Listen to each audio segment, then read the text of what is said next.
সামান্য কয়েকটি টাকার জন্য বা জিনিস বিক্রি করার জন্য আমরা কোথায় কোথায় মিথ্যা কসম খাই। আল্লাহর কসম, আমার কেনাই এত টাকা।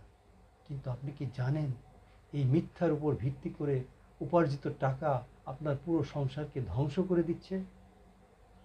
পবিত্র কোরআনে আল্লাহ তাআলা সত্যবাদীদের সুসংবাদ দিয়ে বলেছেন, হে মুমিনগণ, তোমরা আল্লাহকে ভয় করো এবং সত্যবাদীদের সঙ্গে থাকো। সূরা আত-তাওবা ১১৯ নম্বর আয়াত। আর রাসূল করিম সাল্লাল্লাহু আলাইহি সাল্লাম মিথ্যা বলা, কসম খাওয়ার সম্পর্কে সতর্ক করে বলেছেন, তোমরা মিথ্যা থেকে বেঁচে থাকো, কারণ মিথ্যা মানুষকে পাপাচারের দিকে নিয়ে যায়, আর পাপাচার মানুষকে জাহান্নামের দিকে নিয়ে যায়। সহিহ মুসলিম। সাময়িক লাভের জন্য মিথ্যা বলে ঈমান ও উপার্জনের বরকত নষ্ট করবেন না। সদা সত্য কথা বলুন। ভিডিওটি শেয়ার করে ব্যবসায়ী ও দৈনন্দিন জীবনে সততা ছড়াতে সাহায্য করুন।